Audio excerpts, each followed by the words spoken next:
Assalamualaikum warahmatullahi wabarakatuh.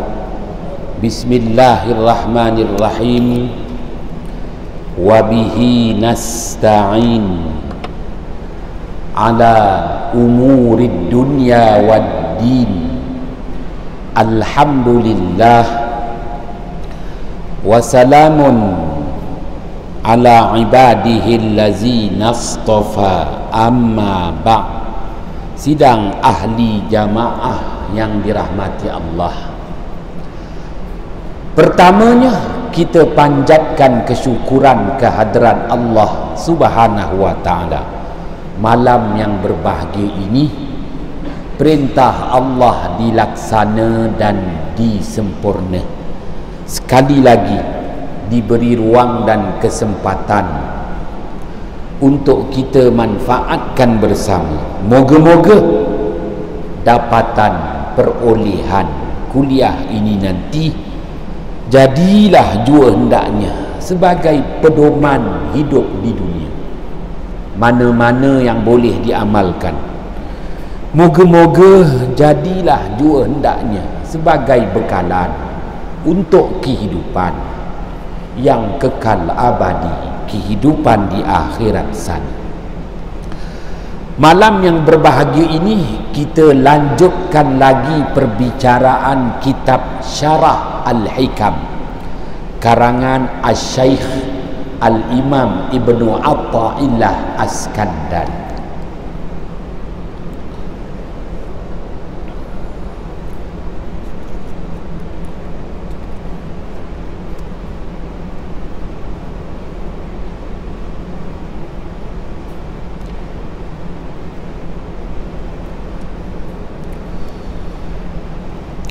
Bismillahirrahmanirrahim. Qala musannifu rahimahullahu ta'ala wa nafa'ana bihi wa bi'ulumihi fid daraini amin. Qala asy-syaikh al-imam Ibnu Athaillah As-Skandari, la ya'zamu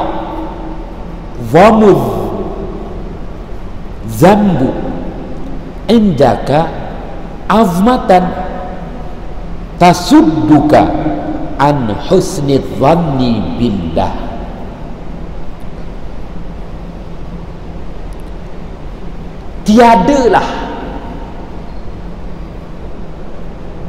Tiadalah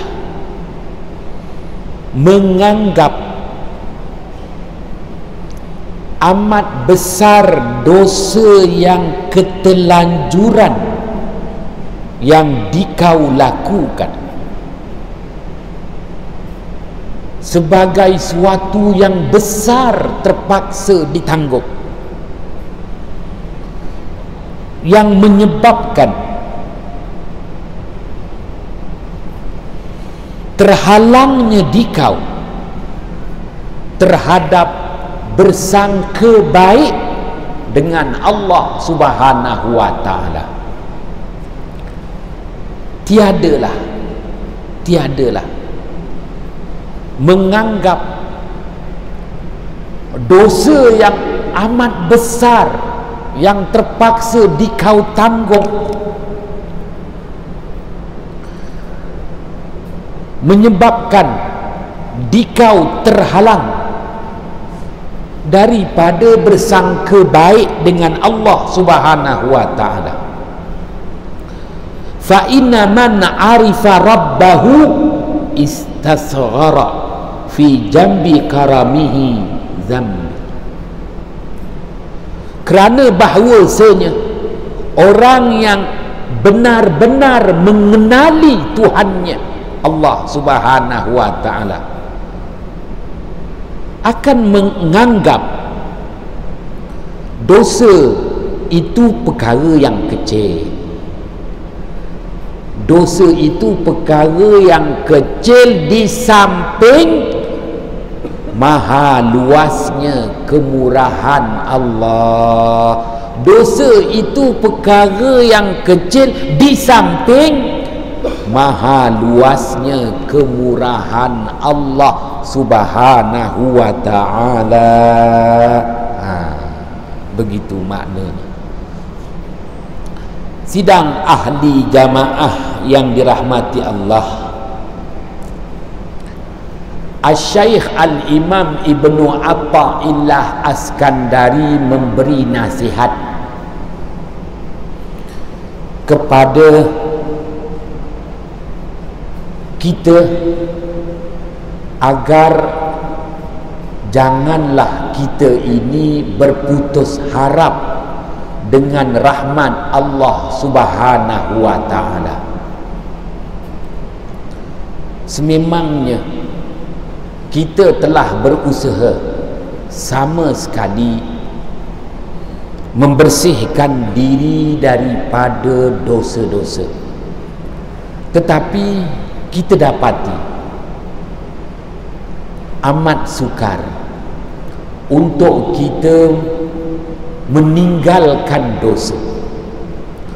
Malah kita dapati kita merindui dengan dosa. Kita lebih selesa melakukan dosa. Kita lebih mudah tergelincir dengan amalan-amalan yang menyebabkan kita berada di lembah dosa. Maka apabila kita merasakan betapa kita sukar untuk benar-benar meninggalkan dosa, sukar untuk kita benar-benar menjauhkan diri daripada dosa, sukar sama sekali untuk kita melupakan dosa, malah kadang-kadang terasa teringin melakukan dosa, kadang-kadang terindu-rindu pula melakukan dosa. Maka ketika itu jangan pandang kemampuan kita, jangan pandang kederat kita, pandanglah rahmat Allah yang amat luas. Hanya dengan rahmat Allah, kasih sayang Allah, selesai masalah yang kita sedang hadapi. Sekadar bergantung dengan ilmu yang kita ada, bergantung dengan kederat yang kita ada, bergantung dengan suasana persekitaran yang kita lalui, memang sukar sama sekali untuk kita meninggalkan, melupakan, menjauhkan dosa. Sidang ahli jamaah yang dirahmati Allah, maka letakkan sepenuh pengharapan kepada rahmat Allah, kasih sayang Allah. Dengan rahmat kasih sayang Allah, hidayah yang Allah limpahkan, taufik yang Allah berikan, terlerailah nanti yang membelenggu fikiran maupun perasaan diri kita. Sidang ahli jamaah yang dirahmati Allah,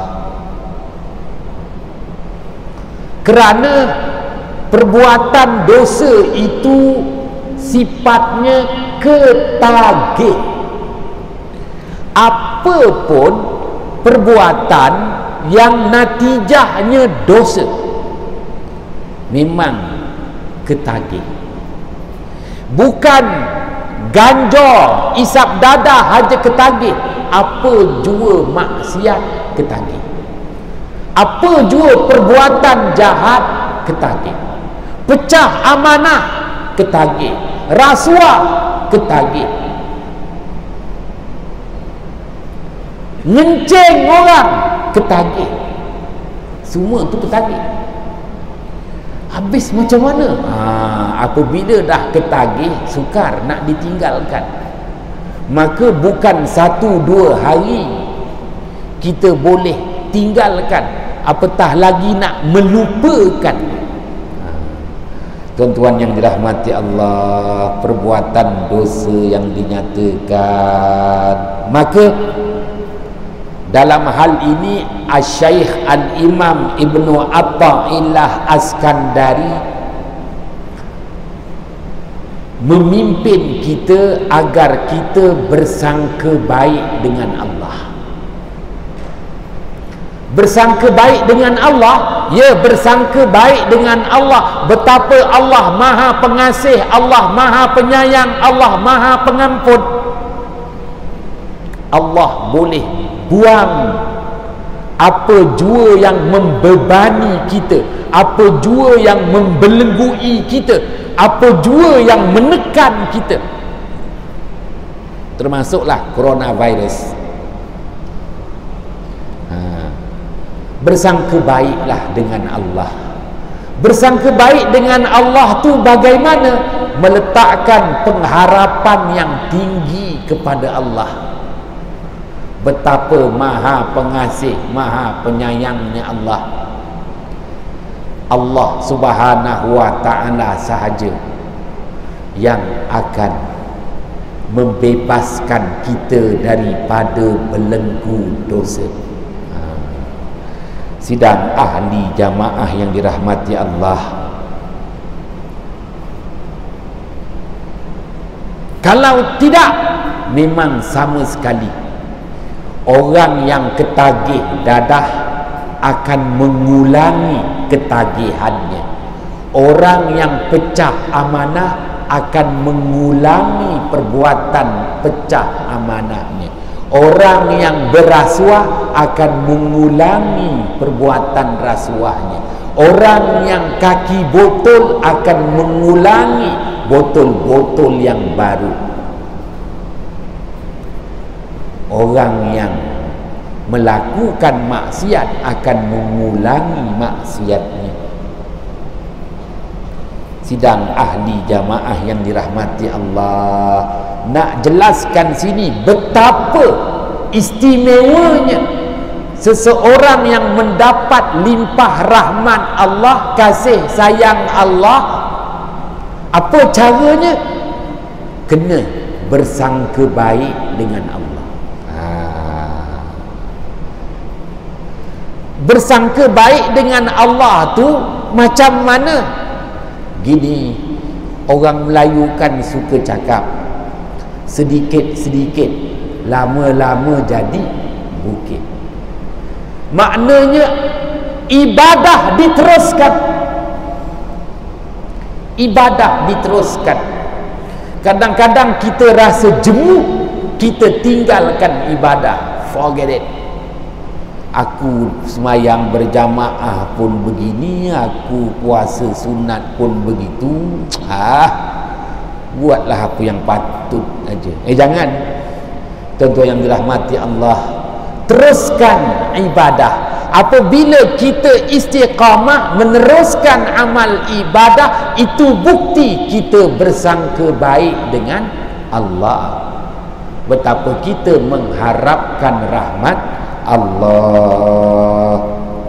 Baik, pengarang kitab ini Asy-Syaikh Al-Imam Ibnu Athaillah Askandari menjelaskan kalam hikmah yang ke 49 ini dalam sebahagian teks 49, kalam hikmah yang ke 49. Kerana Asy-Syaikh Al-Imam Ibnu Athaillah Askandari nak pandu kita sebagaimana yang Allah Subhanahu wa ta'ala firmankan pada ayat 53 surah Az-Zumar.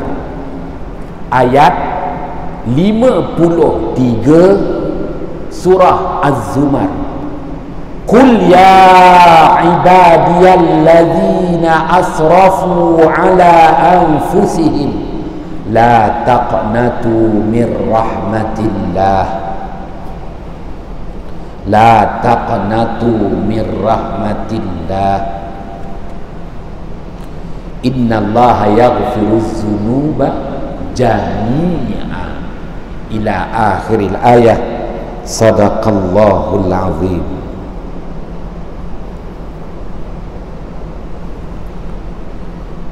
Qul ya ibadiyallazina asrafu ala anfusihim, katakanlah olehmu wahai Muhammad, wahai hamba-hambaku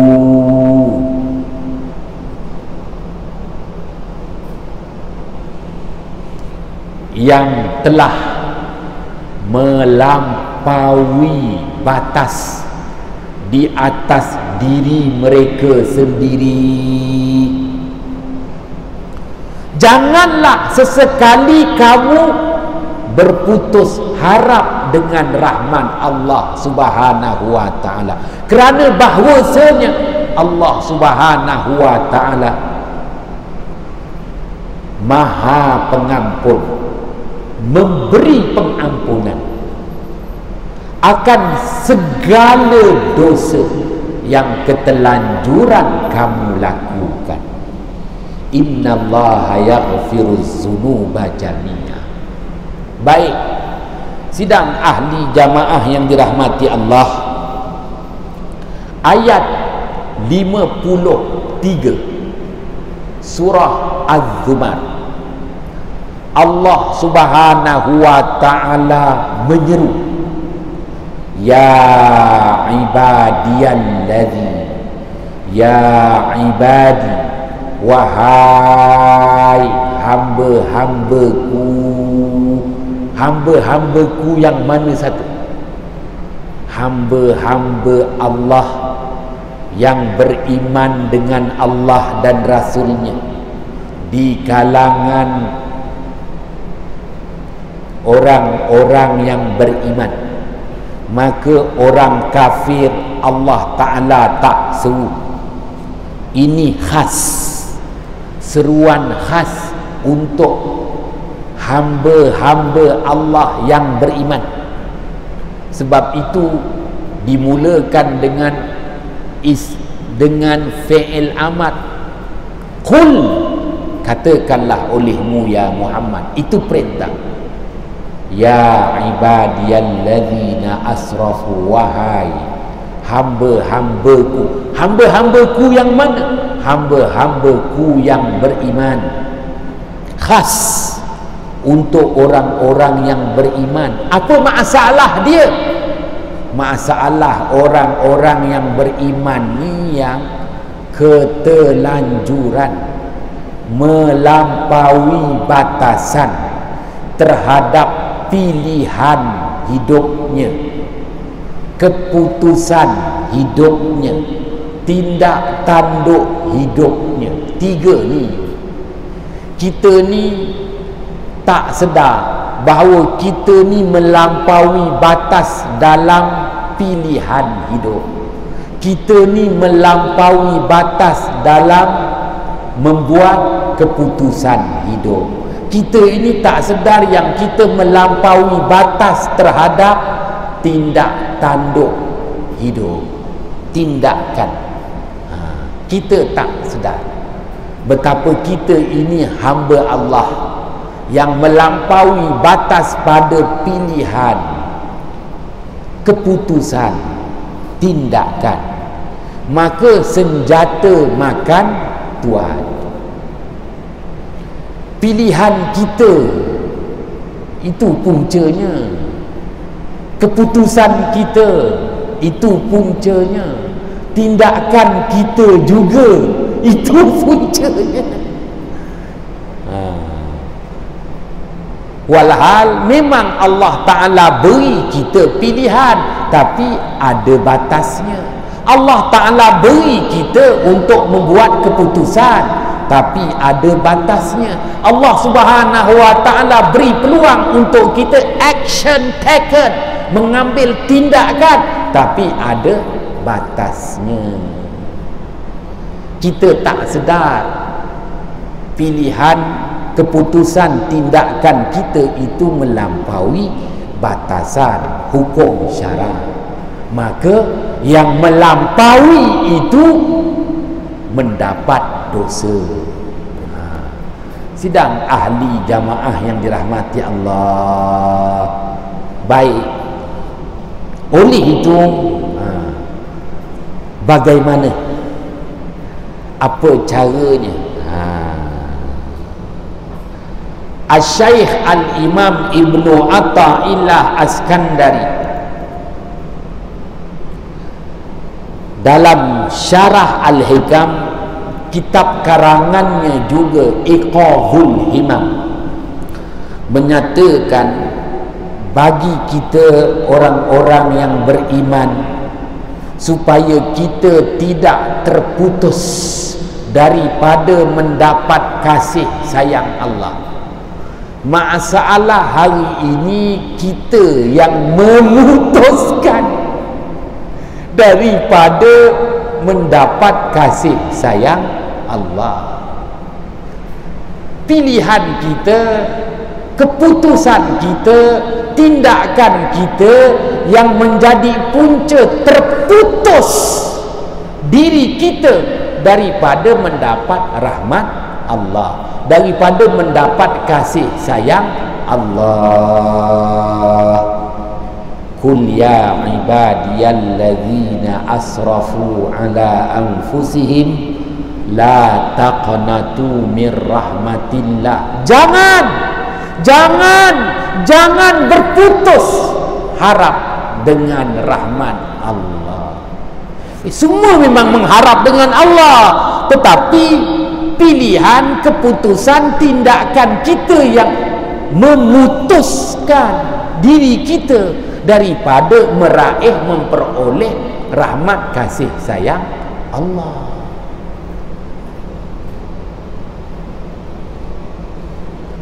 Allah isytiharkan lagi, innallaha yaghfiru dzunuba jami'a.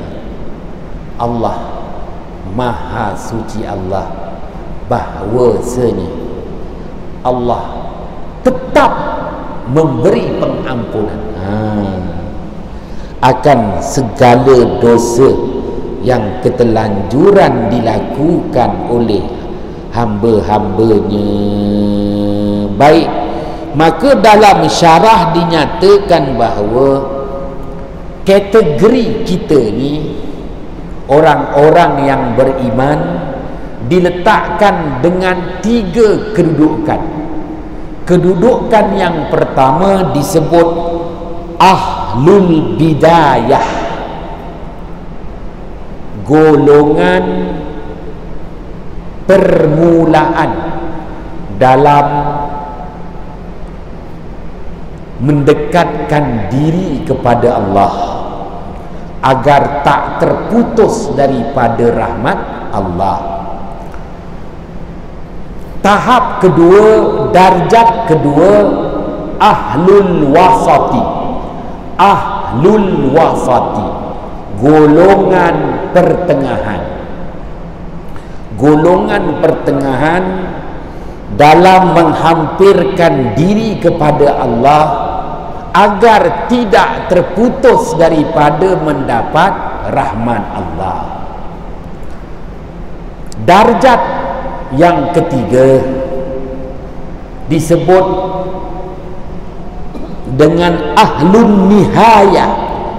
Ahlun nihayah, golongan yang sudah sampai untuk mendapat limpah rahmat kasih sayang Allah.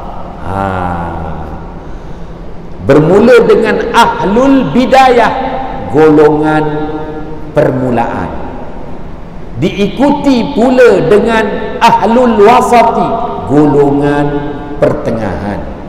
Kemuncaknya nanti ahlun nihayah, golongan yang telah mencapai rahmat kasih sayang Allah dan tak putus-putus. Terus bukan terus menerus bersama dengan TV3, terus mendapat rahmat kasih sayang Allah. Baik, ahlul bidayah, golongan permulaan. Siapa dia? Sesiapa pun dari kalangan orang-orang yang beriman, yang mendekatkan dirinya kepada Allah, perintah Allah dilaksana, larangan Allah dijauhi, dengan fikiran perasaannya benar-benar takut kepada Allah, takut kepada Allah, takut kepada Allah. Baik. Kemudian golongan pertengahan, golongan orang-orang yang beriman, yang mendekatkan dirinya kepada Allah, perintah Allah dilaksana, larangan Allah dijauhi, dengan fikiran dan perasaannya benar-benar takut kepada Allah dan sentiasa mengharapkan rahmat Allah. Kalau tadi itu bermula dengan takut kepada Allah, takut dengan janji-janji Allah neraka, takut dengan balasan Allah neraka. Golongan permulaan. Golongan pertengahan, takut dan harap.